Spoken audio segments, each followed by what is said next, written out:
मानवाधिकार भनेको मानवले उपयोग गर्न पाउनुपर्ने सम्पूर्ण राजनैतिक, सामाजिक र आर्थिक अधिकारलाई समष्टिगत रूपमा मानवाधिकारको रूपमा लिइन्छ। सर्वे सुसंस्कृत लोकतान्त्रिक समाजको लागि मानव अधिकार अपरिहार्य रहेको छ। संयुक्त राष्ट्रले 10 डिसेम्बरलाई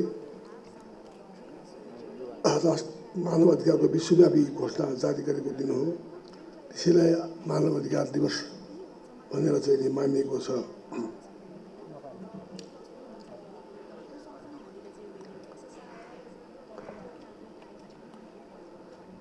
यस वर्षलाई equality, reducing inequality, advancing human right भन्ने नाराका साथ यो दिवस मनाइँदैछ।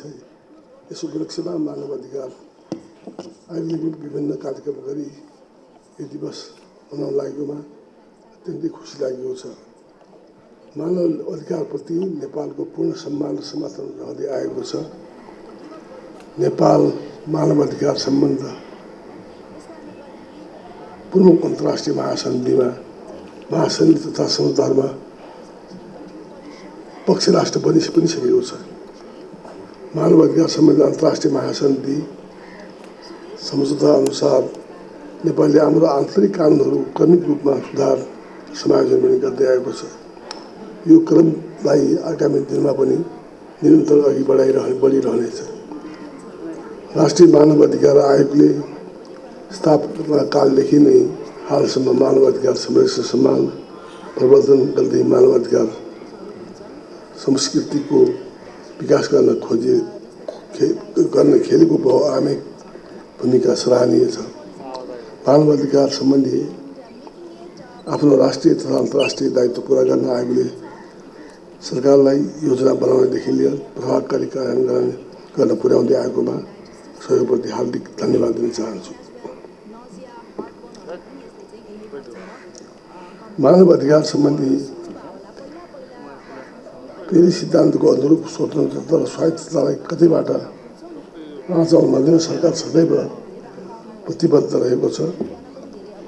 सरकारले आयोगको स्वतन्त्र रूपमा कार्य सम्पादन गर्न सक्षम तुल्याउन आवश्यक भौतिक साधन, बजेट विनियोजन गर्दै आएको छ। आगामी दिनमा पनि प्राथमिकता राख्ने नै छ। मानव अधिकार को नेपालको उच्च प्रतिबद्धताका कारण नेपालले अन्तर्राष्ट्रिय रूपमा समेत विश्वास र समर्थन पाउँदै आएको छ।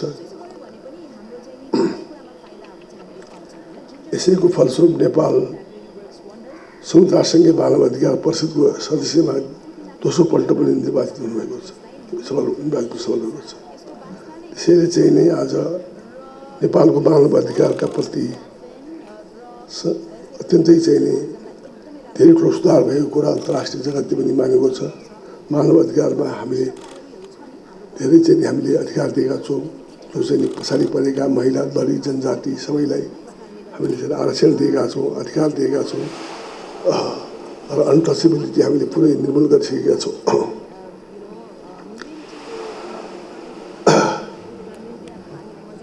त्यसैले आफ्नो अन्तर्राष्ट्रिय प्रतिबद्धता कायम गर्दै हालै पार्टीमा प्रोटोकलको अनुमोदन गरेको छ। यसको प्रभावशाली कार्यान्वयन मानव बेचबिखन जस्ता गम्भीर मानव अधिकार उल्लङ्घनको रोकथाम, पीडकलाई दण्ड सजायको दायरामा ल्याउन सकिने भएको छ। कोभिड-19 को विषम परिस्थितिमा पनि मानव अधिकार अतिक्रम सुनिश्चितका साथ सरकारले कार्य गरिरहेको छ। नागरिक तथा राजनीतिक अधिकारको संरक्षण तथा सम्मानका लागि सुरक्षा निकाय लगायत सम्पूर्ण कानुन निर्माण गर्ने कार्यान्वयन गर्ने सरकारका अङ्गहरू प्रतिबद्ध रहेका छन्। यसको फलस्वरूप मानव अधिकार उल्लङ्घनका घटनाहरू न्यूनीकरण हुँदै गएका छन्। द्वन्द्वहीनता अन्त्य गर्न पनि मानव अधिकार उल्लङ्घनप्रति शून्य सहनशीलताको नीति नेपाल सरकारले अवलम्बन गरेको छ। नेपाल सरकारले 5औं मानव अधिकार राष्ट्रिय कार्ययोजना निर्माण गरी हाल कार्यान्वयनको चरणमा पुगेको छ। यसको कार्यान्वयन मार्फत मानव अधिकारको प्रत्याभूतिका लागि नेपाल सरकारले कार्य गरिरहेको हुन्छ। त्यसैले हामी उसमा पनि ह्युमन राइट काउन्सिलमा पनि नेपाल दोस्रो पल्ट जितिसकेको छ। त यो पनि नेपालका प्रति अन्तर्राष्ट्रिय जगतले देखाएको सद्भावना पनि हो। अन्त्यमा लोकतन्त्र, मानवाधिकार र कानुनी शासन एकअर्काका लागि पूरक छन्। मानवाधिकार बाहेक लोकतन्त्र सुनिश्चित नहुने, कानुनी शासनबाट मात्र लोकतन्त्र सुदृढ भई मानवाधिकार बलियो हुने कुरा सबैलाई सामूहिक रूपमा लोकतन्त्र, मानवाधिकार र कानुन रक्षाको शासनको पक्षमा सधैँ प्रभावकारी रूपमा रहन याचित गर्दछु।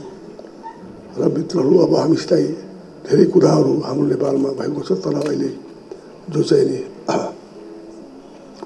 द्वन्द्व पीडितहरू, कन्फ्लिक्टबाट जो चाहिँ नि मानिसहरू दुखी छन्, सताएका छन्, तर अझै पनि के अरे टिआरसी लगायतका सत्य निपुणता लगाएका कुराहरूमा पनि हामीले अवश्य नै कमसेकम चाहिँ नि न्याय गर्नेछौँ। राम्रोसँग क्षतिपूर्ति दिएर भए पनि भिक्टिमहरूको चाहिँ नि भिक्टिमका परिवारहरूलाई, सदस्यहरूलाई न्याय दिने प्रयास हामी गर्नेछौँ। हामी नेपालमा संसारले नै हाम्रो सबै तारिफ गरेको छ, हामीले प्रशंसा गरेको छ। नेपाल आफैले चाहिँ नि यत्रो द्वन्द्व जुन नेपालमा भयो त्यसलाई चाहिँ आफ्नै इनिसिएटिभबाट चाहिँ नि डायलग सुरु गरेर, वार्ता सुरु गरेर हामीले चाहिँ नि हिजोको चाहिँ नि यो इन्सर्जेन्सीमा लागेका मित्रहरू आज मेन स्ट्रिममा आएका छन् र यिनलाई चाहिँ अझ हामीले चाहिँ नि गर्नु परेको छ। सबैले हामीले आश्वस्त पार्नु परेको छ। नेपाल आफैले पनि धेरै कामहरू गर्न सक्छ भन्ने कुराको लागि हामीले गरेका छौँ। भोलि केही कुराहरू छन् भने हामी अवश्य नै त्यसमा पनि हेर्नेछौँ भन्ने विश्वास ल्याउन चाहन्छु। अन्तमा मलाई पनि तपाईँहरूले बोलाउनु यसलाई धन्यवाद दिन चाहन्छु। यति भन्दै म बिदा हुन्छु। धन्यवाद।